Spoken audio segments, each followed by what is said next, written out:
So hello guys, what's up and welcome back to my YouTube channel and welcome to another episode on Legally Speaking. It's me, your girl Barrister Neze, and this is Nezeville. On the 17th of October 2018, Nigerians from all walks of life bled. We wept, we gnashed our teeth, and we bemoaned the unfortunate passing of a young, bright, beautiful, shining star, 13-year-old OCHANYA Elizabeth OGBANJE. Elizabeth didn't pass from an accident. No, she didn't die of natural causes. She died a totally avoidable death after years of enduring the most horrible experience in the hands of the very people whose duty it was to love and protect her. All late Miss Elizabeth wanted was just education. Not good education, not sound education, not quality education, just basic education. But what she got was years and years of sexual abuse and sodomization from her auntie's husband and her auntie's son to the full knowledge of her auntie. And today, it saddens me to inform you that Mr. Andrew OGBANJE, who stands accused of violating, molesting, and causing the untimely passing of this little child, has been discharged and acquitted by the courts and is now a free man. So let us do a quick little recap of the tragic story, life and end of poor little Miss Elizabeth. Elizabeth OCHANYA was the last out of 11 children. And just like a lot of children born in the rural areas in Nigeria, she came from very lowly and humble background. But Elizabeth was different. She was intelligent, she was ambitious, she was tenacious, and she swore that since she didn't come from a rich family will come from her. Hence, she was said to have devoted her time and energy into her education and studying. Elizabeth was indeed a bright scholar. She always came tops in her class, bringing joy and pride to her parents and her family, until an incident occurred, one which would change the course of Elizabeth's life and fate forever. The community school which Elizabeth attended, and which was the only government school around Elizabeth's town, got shut down due to non-payment of teachers' salaries. So Elizabeth was home, sad and frustrated, but still keen on her resolve to get education. Having stayed at home for a while with no hopes of her school reopening anytime soon, she was compelled to leave the comfort of her parents' home in Okpoko local government area in Benue State and go all the way to Boko, where she would live with and serve her auntie and her auntie's family. And in the process, get the chance to go to school. Luckily, there was just a primary school opposite her auntie's house, so it sounded like a fantastic arrangement. At this time, she was only 7 years old. So 7-year-old Elizabeth packed up a few things and embarked on this journey. A journey to her auntie's house at Boko. A journey which would eventually turn out to be the proverbial journey of no return. She was to live with her aunt, Mrs. Felicia, her aunt's husband, Mr. Andrew, who was a 54-year-old lecturer at the Benue State Polytechnic, and their 5 children. Very shortly after Elizabeth had arrived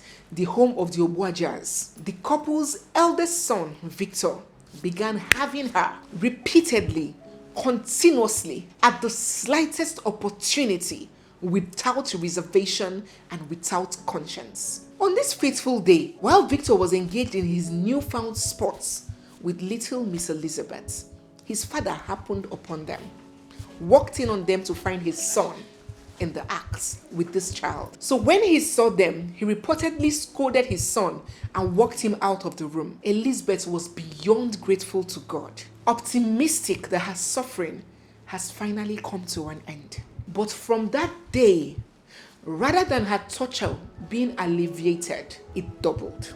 54-year-old Andrew, a lecturer, educated human being, a lecturer in a university, in a polytechnic, began joining his son in violating Elizabeth, who at that time just turned 8.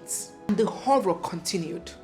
Father and son taking their turns to gratify their perverse sexual appetite on this innocent, defenseless child, and to the knowledge of her aunt, who rather than protect her chose to protect marriage. As expected, it wasn't so long before this gross violation on this child began to take its toll on her body, and the poor child came down with vesico-vaginal fistula, VVF, a terrible medical condition that saw her leak urine and feces uncontrollably from her body. As the months went by, Elizabeth's health kept deteriorating, and she became a frequent visitor at the hospitals. At a point, she had to start wearing diapers. For 5 years, Elizabeth went through unthinkable pain and agony and bore the shame of her condition until she couldn't take it anymore. So on the 17th of October 2018, her frail body gave up on the fight, and she passed at the Federal Medical Center Makurdi, where she had been admitted for 2 months straight, leaving behind the many dreams and aspiration of an industrious young child whose only crime was wanting an education.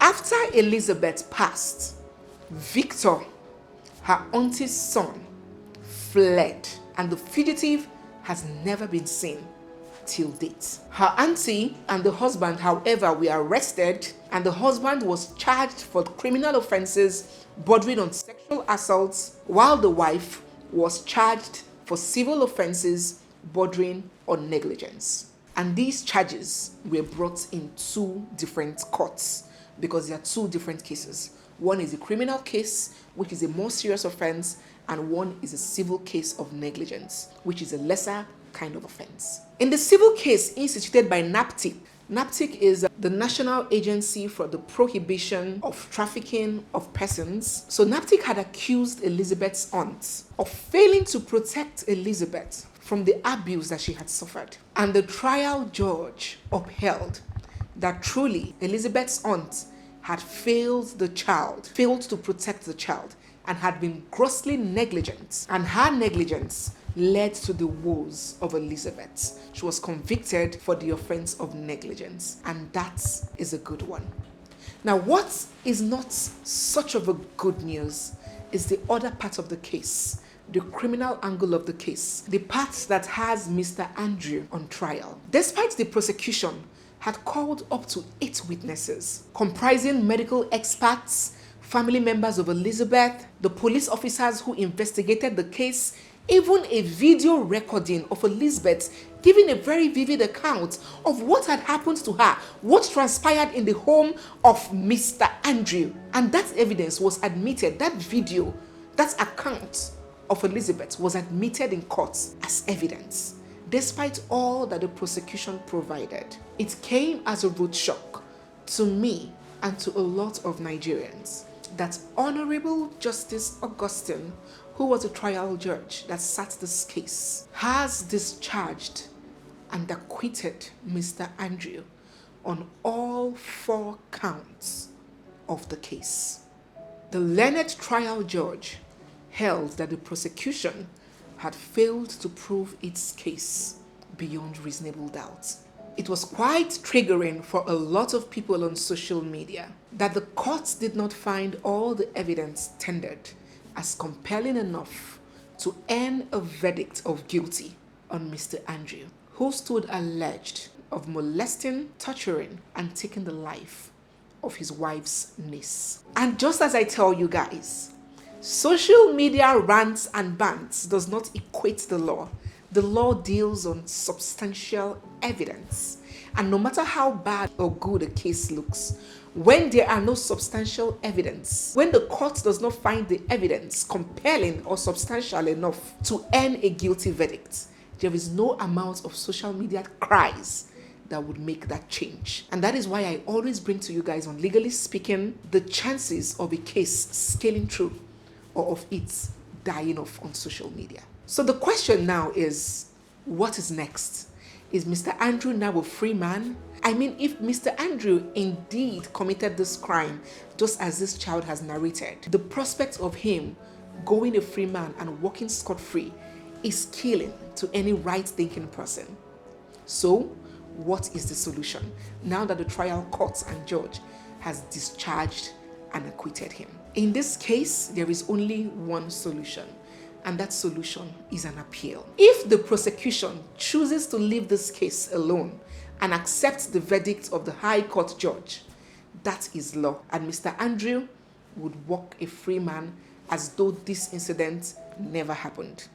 But if the prosecution is not comfortable with the verdict of this judge, they have a right to appeal this judgment and sentencing and channel their cause to the next court of competent jurisdiction. Since this verdict was obtained in the High Court, the next superior court after the High Court is the Court of Appeal. So if the prosecution can take the case, can appeal this judgment to the Court of Appeal for another set of judges to hear it and perhaps overturn the judgment of the High Court and give another judgment, then that might be the only solution if Elizabeth is to get any justice. If not, this is reality. This is really, really a painful case. And somehow I feel it in my guts that the spirit of late Miss Elizabeth will not rest until the perpetrators of these atrocities on her are brought to book. Do let me know what you think in the comment section about how this case has turned out, and if you still have any kind of hope in the justice system of Nigeria. I want to get all your thoughts and feedbacks right in the comment section. At this juncture, I'll bring this video to an end. Don't forget to give it a big thumbs up if you learned something, if you got something from it. Subscribe to our channel. There's a lots educative, powerful content coming your way. Drop your comments in the comment section and stay glued for more. It's me, your girl, Barrister Neze, and this is Nezeville. I'll see you guys in my next one. For now.